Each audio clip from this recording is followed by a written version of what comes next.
A lot of people think they need to run or lift weights to prepare for a big hike. But what if I told you that walking, yes, just walking, can get you trail ready? In this video, I'll show you how you can walk your way to hiking fitness, whether it's for a weekend trail or tackling a multi-day adventure. Stay with me and I will break down the step-by-step training plan that'll get you ready for the most epic hikes. Hey everyone, Mauser here, and if you're new to the channel, then welcome. I've been hiking for over 30 years, including working as a guide on Tasmania's Overland Track. And these days, I love sharing my experience with you, especially when it comes to balancing fitness with the real world. Because let's be honest, with kids and with a busy life, we don't always have time for intense gym sessions. But what if I told you that walking itself could be enough to keep you in top shape for hiking? That's interesting. That is what we are diving into today. So in this video, I'm going to show you why walking is your secret weapon for hiking fitness, how to maximize your walking for hiking endurance, how I do strength training without going to the gym, my basic training regime, how to know your limits and avoid injury, and the importance of recovery and flexibility. So first up, why is walking a solid foundation? Walking is an underrated but powerful tool for getting into hiking shape. It builds the endurance and stamina you need without adding stress to your joints like running or intense weight training can do. But here is the catch. Walking can transform your endurance, but if you're not adding this one element, you're missing out on the real benefits. And what's that element? Consistency. Regular walking, not just sporadic bursts, makes the difference. So start by setting yourself a daily goal. Now, I am normally aiming for at least my 10,000 steps per day. This isn't just a random number. There's been several studies showing that walking this amount can dramatically improve your cardiovascular health. It increases your leg strength, and it can even enhance your mental endurance. And this is all key for hiking success. Even 7,500 steps a day can significantly reduce your risk of heart disease and improve your overall fitness. But the real question is, how do we apply this to hiking where endurance and strength is key? Now, if you're walking 10,000 steps a day, you're already halfway there to being trail ready. And one common problem a lot of people say they have, and I used to tell myself this all the time also, is that after work, after life, you just don't have time to get in 10,000 steps a day. I do know how hard this can be. But the way I have circumvented this excuse over the last couple of years is to ensure I am walking twice a day. So in the morning, after I drop my kids at school, I will park my car somewhere and then walk the 30 or 40 minutes to work and then the 30 or 40 minutes back to the car every single weekday, rain, hail, or shine. And I have found this to be an absolute game changer. Sure, I've had to slightly change a few aspects of life, but I've been doing this for nearly 2 years and I'm pretty much always ready to head out on a hike, even with very little training. Most days now, I find I'm doing sort of 12 to 15,000 steps, if not more, simply because I'm doing that morning and afternoon walk. And I find that now I need to do this every day. And I am always looking for an excuse to walk anywhere and everywhere. Be it to go out for dinner, let's walk. Go to the pub to meet a mate, walk. Go to the movies, let's walk. And the best thing, my whole family are doing it too. We'll sometimes even drive to town, park a bit of the way out of the city, and then walk the rest of the way. It's been an awesome life change for us, and we're all feeling pretty fit for it. But let's break it down further. A key part of hiking is the ability to keep moving for hours, and walking long distances regularly builds the stamina you'll need on those steeper trails. But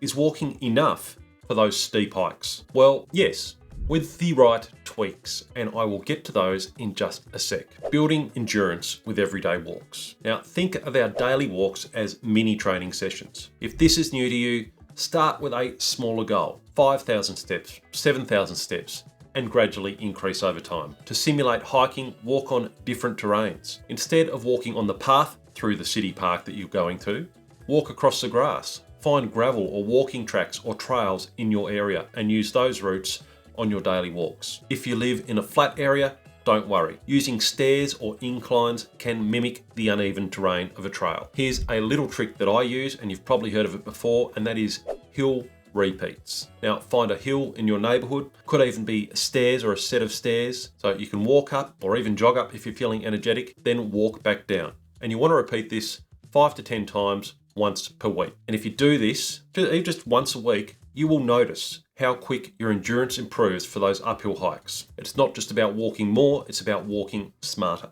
Now, I remember quite a few years ago, due to the heavy workloads and newborn kids, that I had been out of the hiking game for around a year or two. And we were heading out on a massive undertaking, a 13-day epic hike through Tasmania's Arthur Ranges, and I was really out of fitness. So to prepare for this walk, I was walking up and down the stairs in our house hundreds of times a day with a backpack on. So find your staircase and get onto it. These days, I have a steep staircase on my daily commute that I make myself go up at least once or twice a week, and it is great for my training. These quick bursts of effort mimic the demands of hiking uphill and give your legs the strength they need to power through any trail. And also remember, it's not just about walking longer, but walking smarter. Another method I love is to add intervals to your walk. I know that from my running training that this makes a huge difference to my running fitness. So these days I will try to incorporate it into my walking training also. So here's how I do it. So I'll try walking at a brisk pace for 5 minutes. Pretty brisk, not running, but then I will slow it down for 2 minutes and then repeat that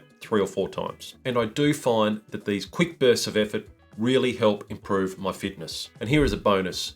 If you want to take your walking to another level, add some walking poles. They'll not only improve your balance, but they'll also work your arms, your shoulders, and your back, prepping your entire body for your next hike. So now that you're building endurance, what about strength? We'll dive into that next, because without strong legs and a solid core, even the fittest hikers will struggle on rough trails. So let's look at strength training without the gym. So to be fully prepared for hikes, walking alone isn't enough. You need some strength as well. But don't worry, you don't necessarily need to hit the gym. You can integrate strength building into your walks by carrying a weighted backpack. This not only strengthens your legs, but it also prepares your body for carrying gear during multi-day hikes. So you just want to start light, maybe 5 kilograms. If you're doing a bit of hiking, you can start with 10 and just gradually increase it from there. But how do you add weight to a backpack? Well, for me, I have a cupboard full of rice and pasta bags that I use to gradually increase the weight of my backpack. Most days I'm probably carrying around 5 kilos as it is anyway, but in the lead up to a walk, I will be gradually increasing that week by week to a final weight of say 15 to 20 kilograms, if not more, for a big expedition. And when I am doing this, I am generally using a good day pack with a hip belt or my actual hiking pack as the weights get heavier, so that I am simulating the conditions I'll be walking in as best I can. Now, I've only been using this strategy for a couple of years, but man, it makes a huge difference to my fitness before a hike. Prior to my hike earlier this year, I was doing it for around 2 to 3 months before the walk, and I was up to about 20 kilograms before the walk using my normal backpack. Just walking around town with my normal backpack with bags of rice and pasta in it. It made such a huge difference to my preparedness, when I was hitting the trail. And for those steeper hikes, I'll also focus on a few leg exercises like lunges and squats as well. A couple of times a week, throw in some body weight exercises, 10 to 15 squats. You might go up to 20 squats. Throw in a few lunges and even a few planks along the way as well. And I just do this stuff when I've got 5 to 10 minutes to spare. I'll go and do some squats. I'll do a few lunges, that sort of thing. While I'm watching TV at night, sometimes I might sit there and do a bit of a plank if I'm in the mood. You know, just sitting around, you feel like I might do some planking. And if you're sitting at a desk all day, trying to stand up every hour for a quick set of lunges isn't a bad idea either. Might look a bit funny to your co-workers, but hey, it makes a difference. Now, over the years, I have also suffered with calf soreness, especially during trail runs. And one of the exercises I will do here is calf raises morning and night. I'll do these when I have a spare moment, even when I'm brushing my teeth, anything like that. I'll do a few calf raises just to get the calves working as well. So how do we pull this together into a bit of a weekly routine? Well, I've put all of this into a simple training plan, which you can download in the description below. Click on the link, put in your email, and you'll get a free basic hiking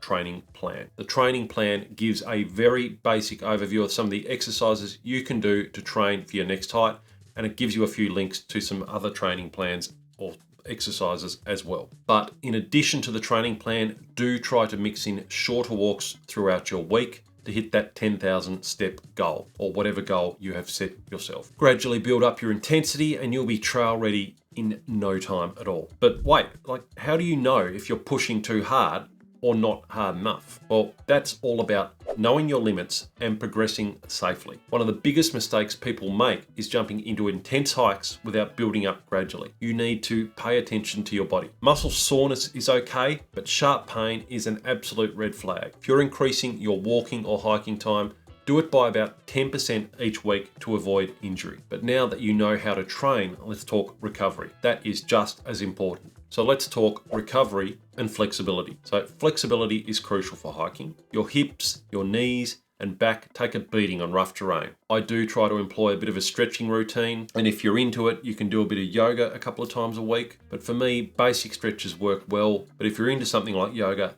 that can work wonders too. And don't forget recovery days. If you are sore after a long walk or a hike, give yourself a rest day to let yourself and your muscles recover properly. This is very important, and I find it does help me a lot, especially after some big long hikes. So now that you know how to transform your daily walks into a hiking workout, you're one step closer to hitting that trail in peak condition. But the journey doesn't stop there. There are 5 underrated hiking skills that can vastly improve your hiking progress. So check those out in this video up here, this one, to really take your hiking game to the next level.